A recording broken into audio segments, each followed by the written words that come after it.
Pascal, j'avais très envie de vous inviter depuis très très longtemps, mais je trouve que la date d'aujourd'hui est tout à fait pertinente par rapport à votre projet, puisque vous allez reconstruire à Pouglézeau la flèche de Notre-Dame de Paris de manière identique. Alors, je dirais que vous êtes quelqu'un de surprenant. Vous êtes d'abord un chef d'entreprise qui concilie à la fois la transmission, vous êtes un peu traditionnaliste, vous aimez le travail bien fait, le savoir-faire, et puis en même temps, vous êtes quelqu'un d'hyperactif, avec des projets tout le temps sur le feu. Vous avez toujours un projet en attente, un projet parfois qui interpelle, qui suscite l'intérêt ou qui interroge, qui inquiète. D'où l'entretien de ce soir, parce que vous allez nous apporter quelques explications. Et c'est ça vraiment qui m'a intéressé, ce côté un petit peu ambivalent. Donc votre parcours est quand même très lié à un engagement entrepreneurial de votre famille en 1929, l'année de la crise économique, puisque vos parents, vos grands-parents, ont lancé la première société Jacob qui était censée fabriquer des charpentes, voire même des cercueils, puisque vous m'avez même raconté que lorsque vous étiez enfant avec votre frère, vous vous cachiez dans les cercueils, telle Sarah Bernard, l'actrice, qui faisait la même chose dans sa propriété à Belle-Île. Donc votre vie a été une vie de chef d'entreprise, mais vous avez aussi été président du MEDEF de la Nièvre, je crois. Vous êtes élu local à Guérigny, parce qu'en ce moment vous vivez à la fois à Paris et à Guérigny. Vous êtes élu local en charge du patrimoine. Et votre parcours, en fait, je dirais qu'il est complètement lié à l'aventure qui a démarré en 1929. Et cette aventure, eh bien, vous allez, au fil du temps, elle va devenir la vôtre, cette aventure. Et j'espère que là, je vous ai un petit peu présenté de manière un peu succincte, mais j'espère que vous allez nous apporter quelques détails complémentaires, justement, sur ce parcours qui est quand même assez original. Mais tout d'abord, merci de votre invitation, Isabelle, très heureux d'être parmi vous ce soir. Une précision sur Sarah Bernard. Sarah Bernard, son excentricité quasiment connue mondialement, avait effectivement un cercueil chez elle et avait l'habitude de dormir dans ce cercueil. Ce cercueil était en palissandre, une essence exotique, le bois de rose, alors que, en ce qui me concerne, j'avais l'habitude de jouer des mauvais tours à mes parents. Lorsque mon père fabriquait les cercueils, je me cachais dans ces cercueils, mais ces cercueils étaient en chêne. Donc peut-être un clin d'œil au matériau qui va être le fil rouge de notre entretien. C'était déjà une prédisposition. En quelque sorte. Alors oui, effectivement, l'entreprise familiale a été créée par mon grand-père maternel, Prosper Batantier, en 1929. Une entreprise de charpente tout à fait classique, escalier, menuiserie, cercueil donc, et a été reprise par mon père à son décès donc en 1957, avec la poursuite des activités traditionnelles, mais aussi un côté visionnaire. D'ailleurs, visionnaire, c'est une caractéristique que mon père peut-être m'a transmise. Mon père a tout de suite compris qu'il fallait moderniser la fabrication de charpente et en a fait finalement une entreprise quasi industrielle au moment où je l'ai reprise en 1982 pour la développer jusqu'en 1998-99, date à laquelle j'ai rencontré quelqu'un d'extraordinaire qui est Antoine Veil, l'époux de Simone Veil. L'époux de Simone Veil, qui m'a convaincu qu'il fallait réaliser plus que des charpentes, en l'espèce des maisons aussi industrialisées, et nous avons tous les deux réalisé donc la création de la société Poby, qui est le nouveau nom de l'entreprise Jacob, en 2002, et c'est un parcours commun d'une quinzaine d'années qui a été une réussite, puisque 150 emplois ont été créés à la Charité-sur-Loire, et l'entreprise Poby reste aujourd'hui le leader en matière de fabrication de maisons à Ossaturbois. J'ai cédé l'entreprise en 2012 pour me consacrer à d'autres perspectives. Alors, on va arriver à Notre-Dame de Paris. Le 15 avril 2019, Notre-Dame de Paris brûle. Et c'est un traumatisme pour la France entière, mais aussi dans le monde entier. Ça a eu une répercussion sentimentale d'un point de vue mondial. Alors vous, le lendemain matin, donc le 16 avril, vous initiez une association qui va s'appeler l'association Restaurons Notre-Dame. Tout à fait. Et qui va réunir des tas de gens, des tas d'experts, des ingénieurs, des charpentiers et bien d'autres personnes, de manière peut-être à avoir un impact positif et influent sur la reconstruction de Notre-Dame, de manière à ce que n'importe quoi ne soit pas fait. Tout à fait. Alors, il faut se remettre dans le contexte du 15 et 16 avril 2019, choc émotionnel planétaire.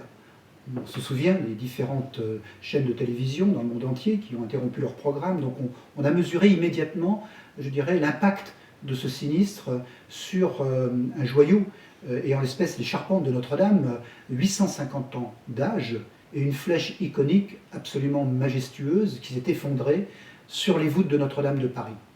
Donc immédiatement, le 16 avril, on a vu aussi que un certain nombre de médias ont relaté des possibilités ou des impossibilités de reconstruire ces charpentes parce qu'il fallait raser des forêts.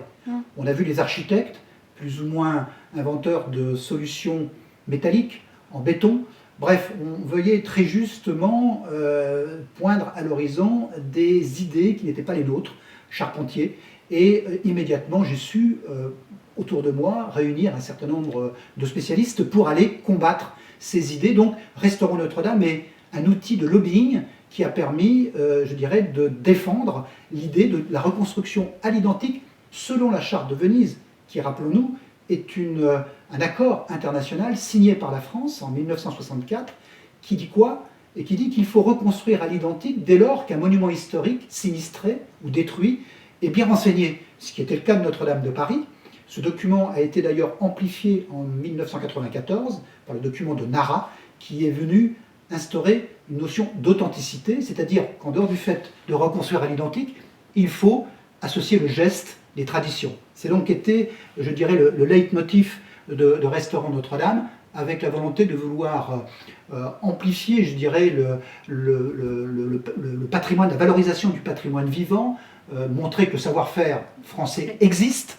On a toutes les compétences pour reconstruire cette cathédrale, et puis également insister sur les métiers et la transmission auprès des jeunes générations, et puis in fine la valorisation du chêne et des forêts françaises. Toute cette, je dirais, ce package d'idées était celle de Restaurons Notre-Dame. Est-ce qu'il a été facile de créer l'association et de réunir tous ces experts? Est-ce que le fait d'avoir quand même, je dirais, un réseau au niveau de la filière bois vous a aidé à gérer les choses très rapidement? Oui, parce qu'on a su créer autour de nous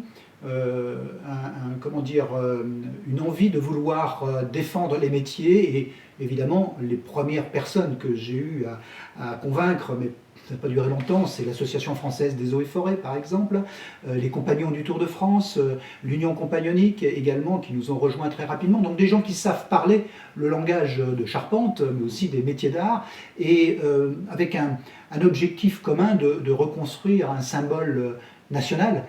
Donc l'objectif était, si vous voulez, très bien, je dirais, positionné pour convaincre un maximum de personnes. Donc l'impact de l'association s'est avéré positif, puisque vous avez réussi à convaincre que cette flèche soit reconstituée à l'identique, en respectant les charpentes médiévales et néo-gothiques. Tout à fait. Mais il y a eu donc après une espèce de continuité. Vous vous êtes dit, pourquoi ne pas construire cette flèche à l'identique sur un autre site en France? Et quels ont été vos objectifs à ce moment-là?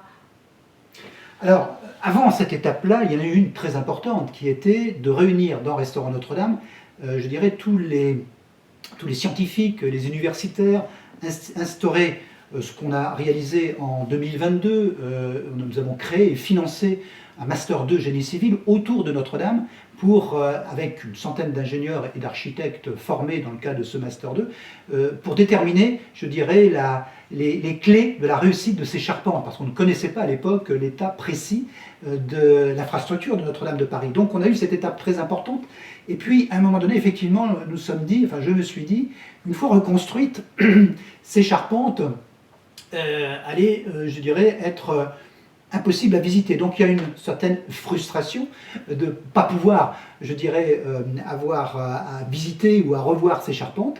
Et c'est ce qui a un petit peu finalement motivé la création donc, de ce projet, avec quand même une période test qui était celle que j'ai partagée avec les compagnons du Tour de France sur cette fameuse maquette, cette œuvre compagnonique des charpentes de Notre-Dame de Paris au 1/20e, que nous avons d'ailleurs apporté à Guérigny dans le cadre de Notre-Dame vient à vous l'année dernière, où 3000 visiteurs sur un week-end ont vu cette maquette, et quelque part l'idée a été amplifiée par l'appétence du grand public sur la vision de ces maquettes, et donc l'idée de réaliser un ouvrage à l'échelle 1, et non plus à l'échelle 1/20e. Si vous voulez, le franchissement de cette étape a été très rapide, avec donc un projet en 2 étapes. Une première étape qui est la flèche, une seconde, les charpentes médiévales. Alors, le choix de la Nièvre a été sans doute pour vous une évidence, puisque vous êtes de la Nièvre, vous habitez Grigny. Est-ce que ça a posé souci, ou est-ce que vous avez cherché d'autres sites? Alors, ce projet, on en parle en tant que projet, mais il a démarré il y a 3 ans. Il y a 3 ans, il n'était pas forcément question d'implanter cet ouvrage dans la Nièvre. Nous avons, au cours de ces 3 années, audité 10 sites en France, 11 avec Pugliese, où nous avons examiné absolument tous les critères qui étaient les nôtres pour choisir le bon site. Alors, quels étaient ces critères? Premièrement, la proximité d'une forêt domaniale qui a approvisionné les chênes pour la flèche ou les charpentes médiévales. Deuxième critère, les infrastructures autoroutières, ferroviaires. Et puis la topographie également, élément important, trouver un site qui permette de mettre vraiment en première ligne cet ouvrage, et avoir finalement l'unanimité des élus. Alors, est-ce que justement, je peux vous poser une question, parce que beaucoup de gens s'interrogent, quel est le coût de ce projet, qui va payer? Est-ce que l'État va payer? Est-ce que les impôts des gens de Poug vont s'en trouver, je dirais, renforcés? Beaucoup de gens s'interrogent.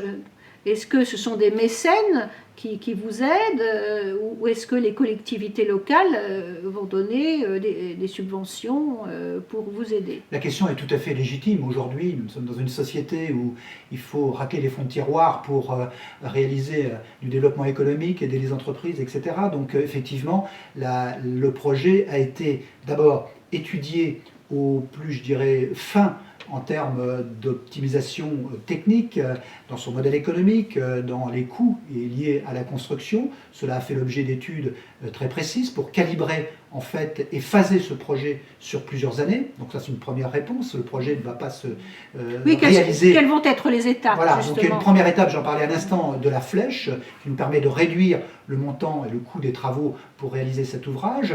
Et puis dans un deuxième temps, il y aura un chantier dit médiéval, un chantier école, un chantier spectacle, qui permettra, un peu comme l'Hermione a été réalisé, ou peut-être plus près de nous, le chantier de Guédelon, sur une dizaine, vingtaine d'années. En ce qui nous concerne, ce sera sur 6 ans. Eh bien, effectivement, les attributs de ce projet ont été étudiés au plus près, et donc le financement se fera, comme vous l'avez dit, donc, comme vous l'avez supposé, par du mécénat. Donc pas d'argent public, des mécènes qui financeront ce projet, pas de subvention, simplement on demande que les collectivités locales fassent leur travail. Lorsqu'un projet structurant pour le territoire de la Nièvre vienne s'implanter dans notre territoire, eh bien, puisque Poug, les Eaux et le Mont-Givre a été choisi, qui répondait donc à l'ensemble des critères que je signalais à l'instant, chacun doit être à sa place, mais sur le projet dans son ensemble, c'est un financement exclusivement privé, que ce soit sur la première étape et sur la deuxième. Alors, pour en revenir au département de la Nièvre, vous qui êtes attaché à ce département, vous qui le connaissez bien, vous qui aimez, vous qui êtes un militant du bois, un ambassadeur un petit peu de nos belles forêts, pensez-vous que la filière bois et nos forêts sont exploitées suffisamment? Y a-t-il encore des leviers à actionner pour que la filière bois ait une promotion plus intéressante qu'à l'heure actuelle? Et pourtant, Dieu sait s'il y a beaucoup de choses qui se font au niveau de cette filière. Alors, vous posez une question intéressante et ma réponse est sans détour. La filière bois nivernaise est déjà très bien structurée. Nous avons plusieurs fleurons industriels qui sont notamment Sougy-sur-Loire. Cette scierie qui a vu le jour en 1983 et qui est aujourd'hui l'une des plus importantes en France. Une scierie qui a su d'ailleurs renouveler ses produits. Vous avez le groupe Charlois. Soyez sincère, parce que vous êtes mon premier invité et mon dernier invité à qui je vais autoriser de pratiquer la langue de bois. Bah pas complètement avec moi, donc je continue sur les fleurons nivernais, donc la maison Charlois qui est une référence mondiale à travers ses tonnelleries, cette meuranderie, cette diversification dans la cosmétique. Vous avez Poby, la Charité-sur-Loire, je dirais, et Bongarbazo par exemple, dans le Morvan. Les 4 entreprises que je viens de citer, c'est déjà pratiquement 500 salariés dans le département. C'est aussi d'autres entreprises plus petites, des PME, des PMI bien structurées, dans l'emballage, dans toute une série d'activités, dans la menuiserie, dans la charpente. Donc je dirais que le département, par rapport à sa ressource forestière, très importante, 31% de la surface du département, ce sont des forêts, et me semble-t-il déjà bien achalandé en une unité de transformation. Je dirais qu'il y a peut-être effectivement à envisager, dans la poursuite de cette dynamique, un développement économique dans les produits techniques, les bois techniques, les bois lamellés-collés, reconstitués. Là, peut-être, effectivement, il y aurait une source, je dirais, de développement industriel. Peut-être également dans la production d'énergie par rapport à la biomasse forestière, à la création de biocarburants à partir du bois.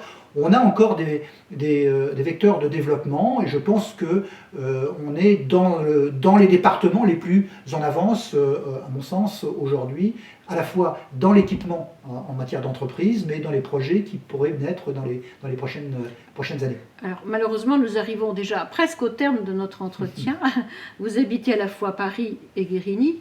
Vous avez choisi Guérigny, je ne sais pas pourquoi, mais vous nous le direz, peut-être la proximité de la forêt des Bertranges. Mais dans cette hyperactivité, vous reste-t-il un peu de temps pour vous ressourcer? Quelles sont vos passions, vos hobbies, en dehors de tous ces projets qui fomentent autour de vous? Oui, j'ai une vie très structurée, très organisée. Paris, c'est évidemment un lieu professionnel, puisque mes activités professionnelles sont dans la capitale. Mais Paris, c'est aussi un lieu de culture, de richesse patrimoniale à tous les instants. C'est un enrichissement intellectuel permanent. Mais je dirais que Guérigny, c'est aussi une source, dans un écrin naturel où j'habite, puisque vous me posez la question, effectivement, j'habite Guérigny où je suis élu.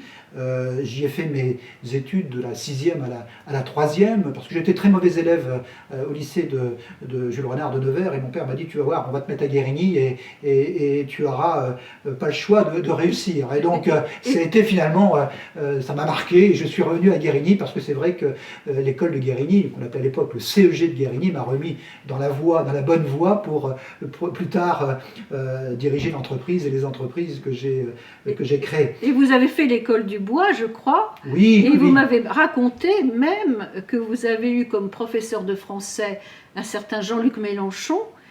Tout à fait. Et lorsque vous étiez président du MEDEF, vous invitiez Jean-Luc Mélenchon à déjeuner. Est-ce qu'il ne manque pas de sel? Oui, alors l'histoire n'est pas tout à fait celle-ci, mais ça y ressemble quand même.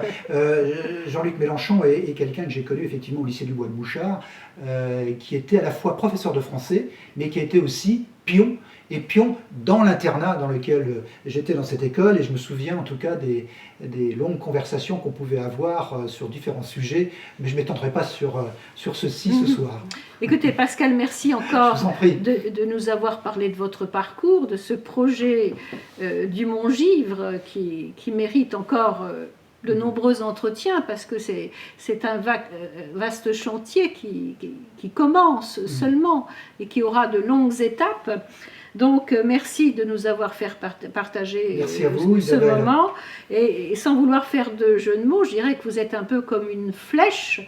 Vous êtes la flèche qui nous montre un peu la voie, la voie de la passion, de la transmission et de la foi en l'avenir. Et ça, c'est remarquable. Merci encore et peut-être à bientôt. Peut-être à bientôt. Au revoir Isabelle.